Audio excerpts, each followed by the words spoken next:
Size Vera Starlight Atta. My name is Vera Starlight from the Tsuut'ina Nation, this Treaty 7 area. We live close to Calgary, Alberta.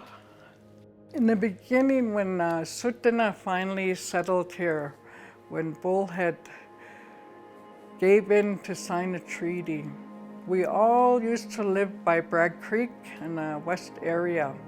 Why they stayed in the west side of the reserve was because there was plenty of water and wood. There was no wood on this side of the reserve. Everything was just a big field. Like there was no trees in this area. So they stayed in the west until contact with the white people. When Bullhead settled here, he ran away with his tribe before he signed treaty. 5 times the RCMP's, Northwest Mounted Police, sent him back to the Lethbridge area. So that's where we were supposed to settle. But he kept coming back to Bragg Creek because there was plenty of water, plenty of wood. And when he had passed away, the next generation, they got to see Calgary grow.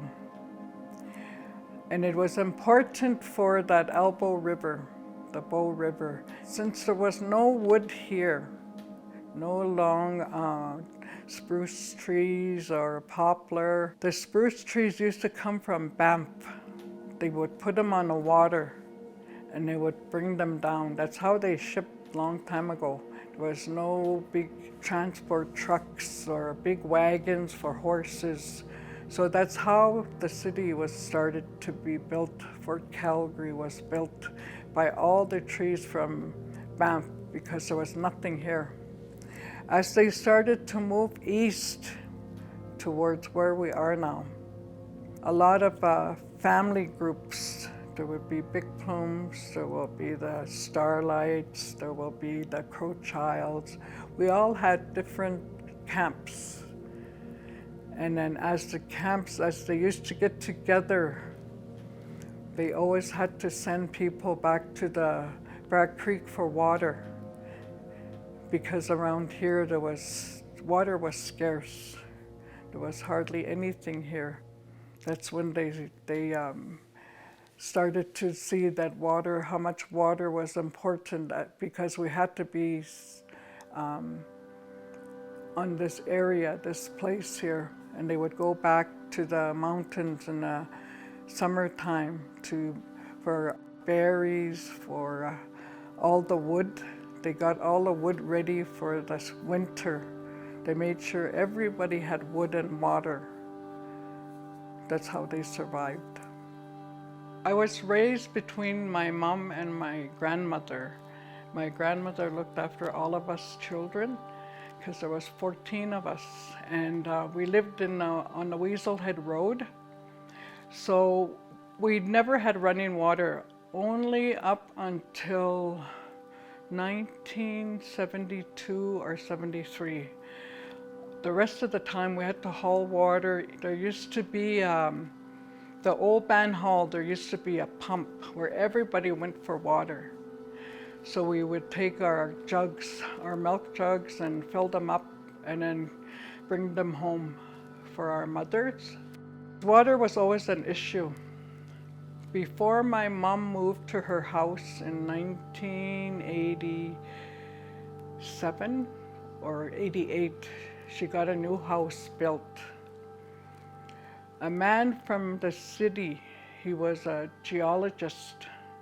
He came to test my mom's water.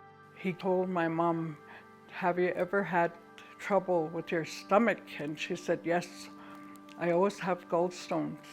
He explained it to her that the iron always caused her to have that heavy gallstones. Eventually, they put a cistern in my mom's house, and then the water was fine after that. So our water had to be hauled every week. I lived down the hill by my brothers. And what happened was when I give my grandchildren a bath, they come out with bumps on their body. And so we were told that there was E. coli in our water, so we couldn't drink it. So we only used it for dishes, or we used it for the floor. We still get water hauled in, and we still have to drink bottled water. We don't drink that water in that house. So I am 66 years old, and it's still continuing. It was always an issue. So where our houses are here now, on Cow Camp Road, our water is brought in from the city of Calgary. They made a water line for the city of Calgary to our houses where we are right now. So the reason why I put my house here was because the water was city water. And years ago, my grandmother said, the water is precious, it's life. Water is what we all have to survive. It's important. It brings us the snow, the rain, all the natural elements. We all need them. It's a shame that we have to live like this because we're the people of the land. We shouldn't have to beg for water or buy our water, or we shouldn't have to get a new water line sent in from the city. This should have been dealt with years ago, in the 70s or the 60s. Long time ago, they used to say that everything has a spirit, a tree, a rock. There's stories in Sutena that say the trees talk. Even the water has spirits. Everything that's on earth. With their life, we have to respect their growth. All vegetation is important to us because we rely on them. The elders then, way long time ago, they had no TV to learn. They had no phone. They had no electricity. They only had each other off of. And it was very important for the future, like our generation, my daughter's generation, my grandchildren, my great-grandchildren. They have to learn how to respect even the animals, the buffalo, the deer, the elk. They're all important because we use each and every part. We never waste it. So everything was important, and it still is today.